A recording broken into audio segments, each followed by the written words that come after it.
ang tatlong mga fighter aircraft ng Pilipinas na ginagamit ng Philippine Air Force. Ito nga po mga idol ang ginagamit ng ating bansa sa iba't ibang mga misyon at pangdepensa na rin sa ating mga teritoryo. Yan ang pag-uusapan natin, pero bago yan, kung bago ka lang sa aking channel, huwag mong kalimutang mag-like, subscribe at i-hit mo na rin ang notification bell button para lagi kang updated sa mga bagong videos natin.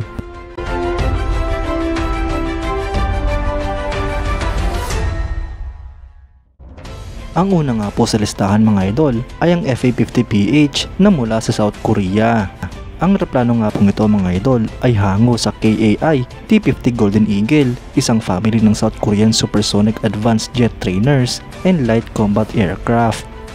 Ito nga po ay dinevelop ng Korea Aerospace Industries o KAI kasamang Lockheed Martin.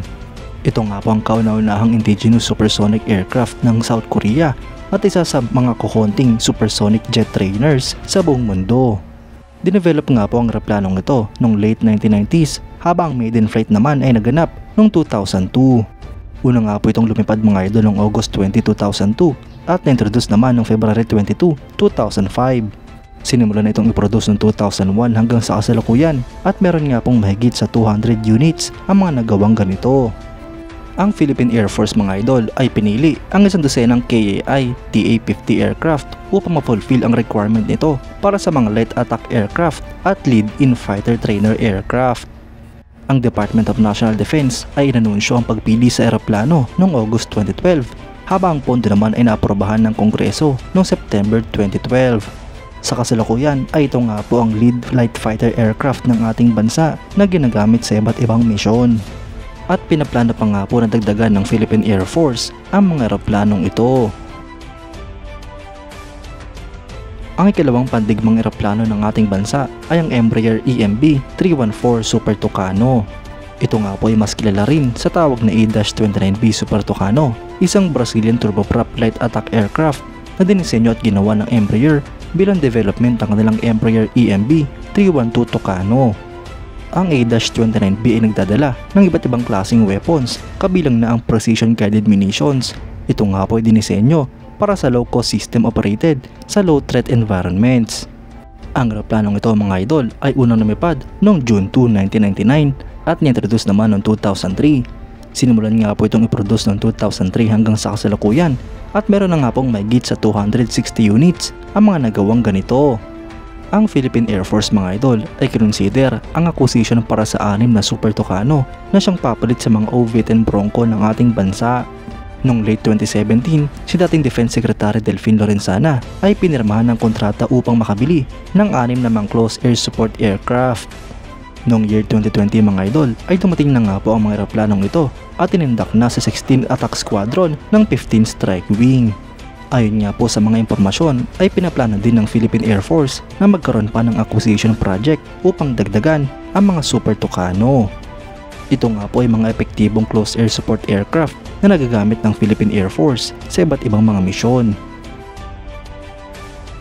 At ang pinakahuling pandigmang eroplano ng ating bansa ay ang North American Rockwell OV-10 Bronco.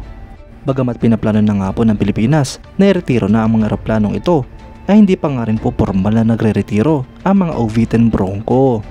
Ang eroplanong ito mga idol ay isang American twin turboprop light attack aircraft at ginagamit din bilang observation aircraft. Dinevelop nga po ito noong 1960s bilang special aircraft para sa counterinsurgency at combat aircraft. Ang primary mission nga po nito ay ang pagiging forward air control aircraft. Ang eroplanong ito mga idol ay unang lumipad noong July 16, 1965 at introduce naman noong October 1969. Pinoduce nga po ito noong 1965 hanggang 1986 at meron nga pong mahigit sa 360 units ang mga nagawang ganito. Ang Philippine Air Force mga idol ay nakatanggap ng 24 units ng mga OV-10 Bronco mula sa stocks ng USA noong 1991. Kalaunan ay sinundan pa nga po ito ng 9 na units mula pa rin sa Estados Unidos. At nadagdagan pa nga po ito ng 8 units mula sa Thai Air Force na mga OV-10Cs mula 2003 hanggang 2004. Ang mga OV-10 Bronco na ito ay na-operate ng 16 Attack Squadron at 25th Composite Attack Squadron ng 15 Strike Wing. Ayon nga po sa inanunsyo ng Philippine Air Force, ang mga natitira pang OV-10 Bronco ay papalitan na ng mga Embraer EMB 314 Super Tucano ngayong taong 2024. Ito nga po ay upang ma-meet ang requirements ng AFP Modernization Program Act na siyang papalit sa mga lumang eroplano. Kaya't asahan na nga po natin mga idol na ngayong taon ang huling taon na masisilayan natin ang mga OV-10 Bronco na aktibo pa sa Philippine Air Force. At yan nga po mga idol ang tatlong pandigmang eroplano na ginagamit ng ating bansa. Sana nga po ay matagdagan pa mga ito at mas maging moderno. Kayo mga idol, anong masasabi nyo? Comment down below for your thoughts and opinions. At yan nga lang po ang pag-uusapan natin ngayon mga idol. Maraming salamat sa panonood. Huwag nyo rin kalimutang mag-like at subscribe bilang suporta sa ating channel. Mabuhay kayo mga idol!